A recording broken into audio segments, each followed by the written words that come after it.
how it all started, my dad was working in the hotel business here in Denver, Colorado. I actually did the same thing. I worked at the Marriott City Center in Denver. Then when I went out to college, I also worked at a Holiday Inn Express out there. So I when I came back and I started doing real estate investing, I was actually managing a Days Inn in the tech center. So I had some hotel experience. So this is not, hey, you don't know anything about real estate, go buy a hotel type conversation. I'm just telling you what I did. And so I knew certain things about the hotel business. And one day my dad was complaining about his boss, how his boss was making him do these crazy things. And I'm not even going to get into it. But, working crazy hours, hiring crazy people, dealing with, a lot of stuff to the point where like the guy would come by and just take out all the cash from the registers. Like he had multiple hotels and my dad was kind of a regional manager for him.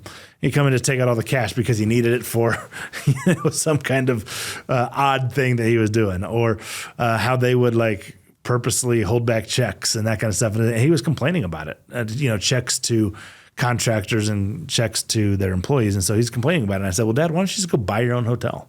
I can't buy a hotel. I don't have enough money is what he said. I said, you don't need any money to go buy a hotel. He goes, yes, what are you talking about? And now by this time, this is in 2020, was in 2012.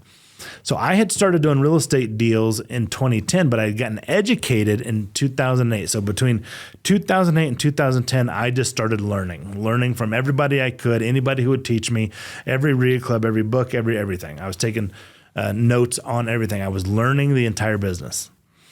And in 2010, I did my very first deal. Well, in 2011 and 2012, I started making some pretty good money. Eventually, as a side note, in June of 2013, I actually retired because my passive income was larger than my monthly expenses. So real estate has been really, really good to me. And this is one of those deals that because of what I had learned and because of what I have been able to put together, I made this into a really, really great deal.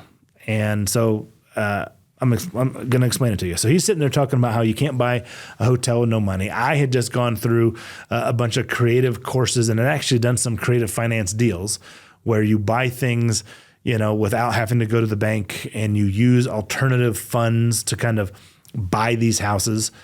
Sometimes it was like you bought a house subject to the existing financing. Sometimes you bought things on an installment land contract. Sometimes it was owner finance.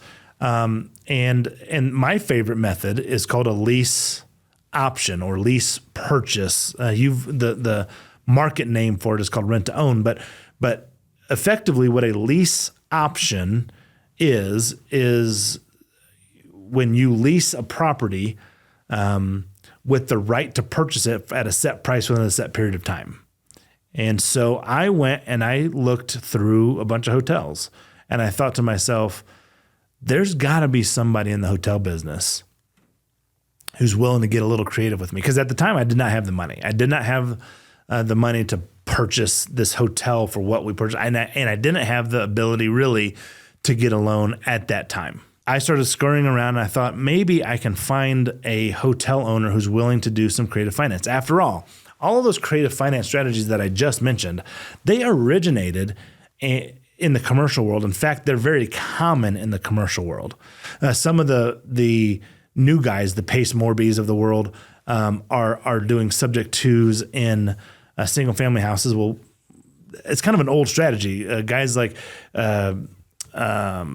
Jimmy Napier and John Schaub and Peter Fortunato and Gary Johnston and all those guys that I call the Rat Pack, the David Tilneys and the who's now passed away, Dykes Botifer and all those guys, they've been doing these types of deals. They learned from a bunch of different guys. I learned from also guys like Peter Conte and David Finkel. So these are all old strategies that started in the commercial world, but they then started applying them into the single family world.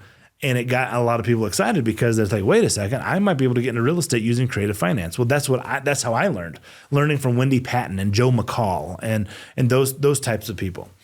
And so I learned all that.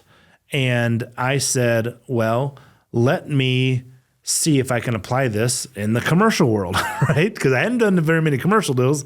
In fact, I don't think to that point I had done any, but I was really confident with how to do hotel deals. So I found a hotel in Colorado. Now I am going to pull back the kimono, okay? I am going to disclose absolutely everything. I keep getting people asking me about this deal, and so I'm recording this now so that we can put it on file and people can watch this as many times as they want to see how I put this deal together. So I'm going to tell you everything. Hey, thanks for watching. I've got free tickets for an upcoming event, so follow this QR code, click this link, and get your free tickets now.